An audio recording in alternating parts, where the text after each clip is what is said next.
Buenos días, o bueno, lo que sea el día que vos veas o escuches esta entrevista.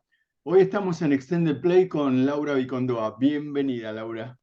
Gracias, muchas gracias, Kike. Un placer estar aquí. Igualmente para mí, como me pasó en alguna otra oportunidad, acá yo tengo que decir en todo caso para quien nos ve, bueno, no tienen ni idea quién está con Laura Vicondoa, porque no tienen ni idea. La más conocida sos vos acá. Bueno, contame de lo que vos tengas ganas de la parte profesional de Laura, ¿qué es lo que vos hacés o cómo llegó Laura hasta acá? Mm. Bueno, hasta acá llegó seguramente a algún lado de su departamento, pero ese no es el caso.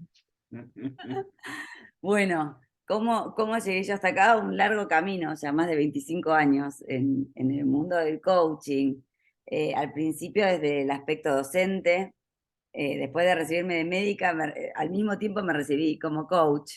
Wow. Así que sí, sí, eso lo dije un montón de veces, pero siempre lo cuento de nuevo porque para mí, eh, en lo que yo hago y en mi trabajo también como formadora de coaches, creo que siempre es importante agregar lo que hiciste antes, porque lo que hiciste antes va a, digamos, darle mucha más forma y mucho más peso a cualquier cosa que hagas con coaching. Entonces yo siempre digo, medicina no ejercí, pero me formé y la medicina moldeó mi manera de coachear. Todo lo que yo hago en coaching ejecutivo, que pareciera que no tiene nada que ver con la medicina, sin embargo determinó la importancia que yo le doy a la documentación de los procesos. Esto de tener indicadores de entrada y de salida de un proceso, es como que yo siento que son los datos de laboratorio de un paciente que Mm. entra con un laboratorio y ciertos indicadores, y cómo te das cuenta que sanó, que curó, que está donde tiene que estar, porque le haces otro laboratorio y vas a ver que los valores cambiaron. De la misma manera funciona lo que yo veo en coaching ejecutivo. Qué bueno eso. Sí, sí, Poder tomar esas metáforas de otros lugares siempre nos enriquece un montón. ¿Y cuál fue el así es. indicador que vos decís, a mí me mostró que el camino era por acá? Hablando de indicadores.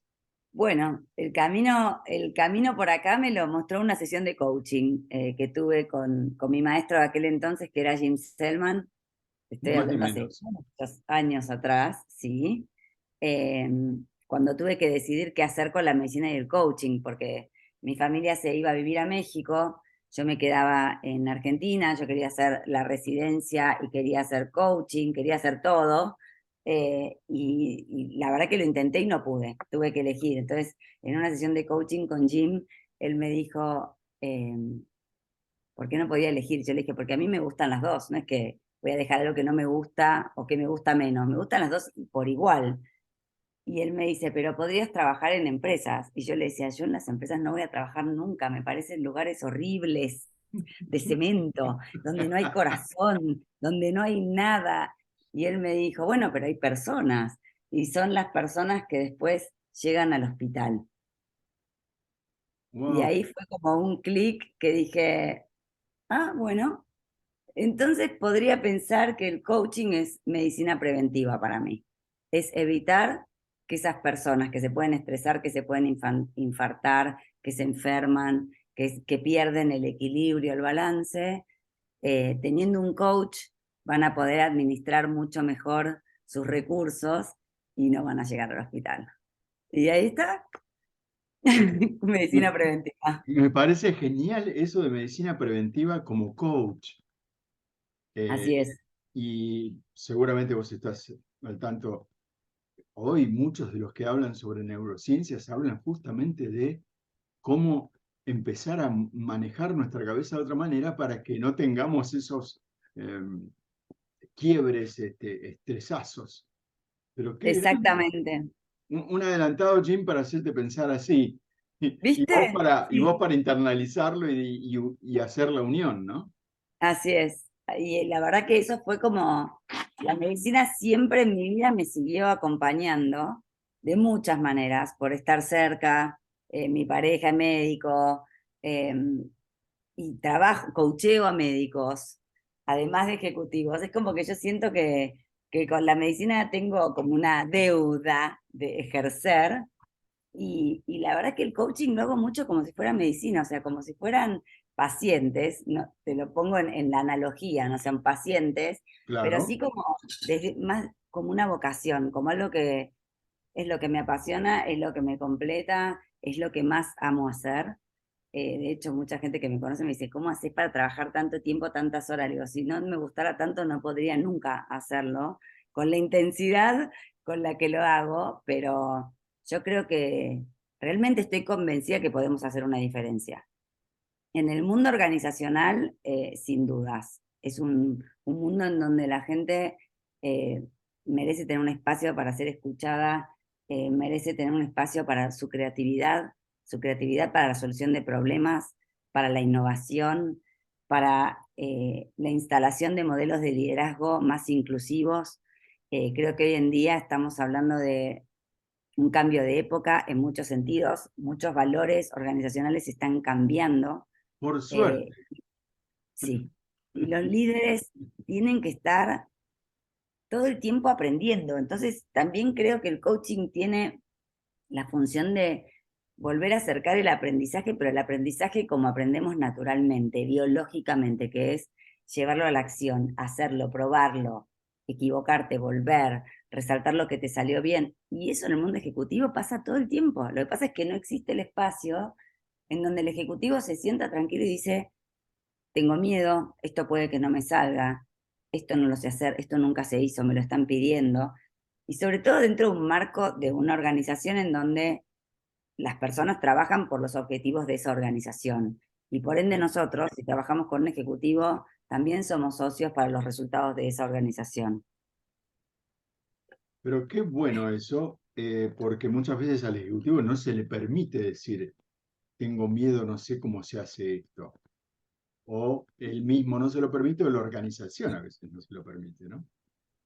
Yo creo que las organizaciones están cada vez más sensibles, creo que los últimos años nos han puesto a todos en un lugar en donde el aprendizaje fue la única opción, o sea, era aprender o quedarse. Y yo Total. creo que ahí hay un impulso vital que es empezar a poder captar y hacer, como me sale en inglés la palabra cope, lidiar con lo que viene y estar a la altura de esas circunstancias. Lo que pasa es que es mucho más difícil si resistimos.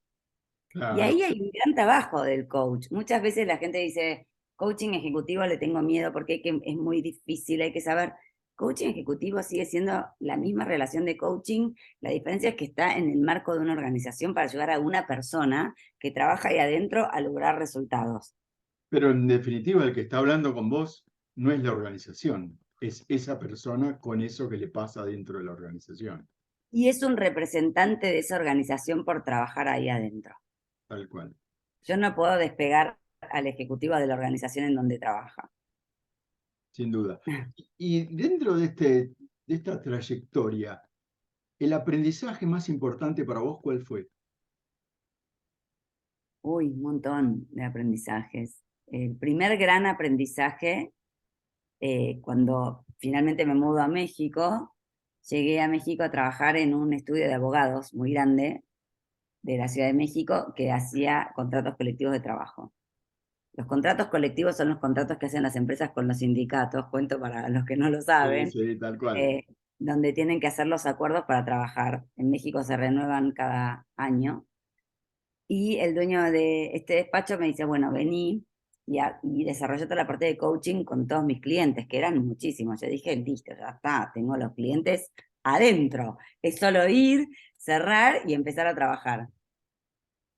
Y por un año entero, literal, y siempre lo cuento esto, me dijeron que no, a la mexicana, que no te dicen el no directo, pero te dicen muy interesante, muy lindo, qué sé yo, pero después te llamamos, luego, ahorita, y todas esas palabras que se usan para disimular un poquito que en realidad no. Eh, ¿Y qué aprendí? El primer aprendizaje fue que para hacer coaching ejecutivo, yo venía de mi formación ontológica, eh, tenemos que mudarnos al lenguaje del cliente y al mundo del cliente, no exigirle al cliente que se mude al nuestro. yo me di cuenta que en lugar de ofrecer coaching, daba una clase de coaching muy interesante, qué es el coaching, qué es la ontología, por qué es importante. Y el cliente me miraba con cara de muy interesante, pero yo en esa película no me veo. ¿Cómo se Y, come esto? y la verdad es que mi perseverancia y mi compromiso con el coaching hizo que yo esté todo un año bancándome el no, hasta que empecé a tener mis primeros sí, y ahí entendí, explorando, ¿qué pasa? ¿Por qué me empezaron a decir que sí? ¿Qué cambié yo? Y yo creo que lo que yo cambié fue empezarle a hablar a los intereses del cliente, a lo que Imagínate. ellos están buscando, no ir con un paquete de cosas, yo hago esto y esto y esto. Es más bien sentarse y decir, bueno, ¿qué estás buscando? ¿Qué es lo que querés? ¿Qué es lo que necesitas? Y en función de lo que el otro me dice, realmente pensar si soy competente para ayudarlo y si lo voy a poder hacer. Y ahí mi conversación cambió rotundamente. Ahí fue donde me di cuenta que, por ejemplo, para ellos era importantísimo medir, que era importantísimo que el compromiso con los resultados no sea unilateral, sino de parte de las dos. Ahí tuve mis primeras discusiones con coaches ontológicos, colegas que me decían, uno no se puede comprometer a resultados. Y yo decía, ¿cómo que no? ¿Y por qué el cliente se compromete a pagar? ¿A cambio de qué? Y yo dije, el resultado se logra cuando uno sabe que puede mantener un nivel de conversación que al otro le abre posibilidades y en función de esas posibilidades logra cosas. Exacto. Entonces, ¿cómo no voy a comprometerme a resultados? Uno se compromete a los resultados que puede en el nivel en donde está. En cualquier nivel organizacional, nosotros nos podemos comprometer a resultados. Ahora, hay gente más kamikaze que dice, yo de entrada quiero coachar CEOs o presidentes de empresas. Genial, ¿tenés la cabeza para hablar al nivel que necesita esa persona para abrirle posibilidades? Porque si no, es como que dañamos la identidad del coaching. Ahora, eso no dice que no coaches. Yo empecé coachando los niveles más operativos y empecé de abajo para arriba en la organización. ¿Por qué? Porque quería entender, porque quería saber todo, quería saber cómo funcionaban, qué les pasaba, cuáles eran los dolores, cómo coordinaban acciones. Hoy en día las organizaciones más que pirámides son como más células que interactúan, a eso estamos migrando y ese es otro de los grandes aprendizajes organizacionales. Y bueno, vuelve a cambiar todo, pero para alguien de otra generación, la jerarquía sigue siendo la línea, y para una persona de la generación Z, que ya hay gente de la generación Z trabajando, Tal cual. eh, Es otra cosa. es Sí. ridículo que un jefe te esté mirando las horas que trabajaste. Entonces, todo va cambiando, ¿no? Y creo que en ese sentido, los coaches tenemos un gran trabajo por hacer. El trabajo de hacer que la gente se escuche, se entiendan, que vean que están probablemente hablando de lo mismo, pero con distintas formas. Entonces hay mucho, mucho trabajo de conectar, de hacernos escuchar, de dedicarle la misma cantidad de atención a cualquier nivel de la organización, porque ven partes distintas de la organización, de que sea más equitativo. Y no hablo solamente en términos de lo que se usa hoy como diversidad. Digo equitativo que es que todo el mundo siente que aporta valor. Clarísimo. Cuando a uno lo tratan como que aporta valor, uno se siente en el deber de hacerlo. Se predispone mejor. Lau, llegamos al final de esta primera parte. Bueno, ¿Y dónde te puede encontrar si alguien quiere contactarse con vos? Redes, LinkedIn, lo que a vos se te ocurra, y después lo ponemos cuando publiquemos la dale. entrevista, lo agregamos.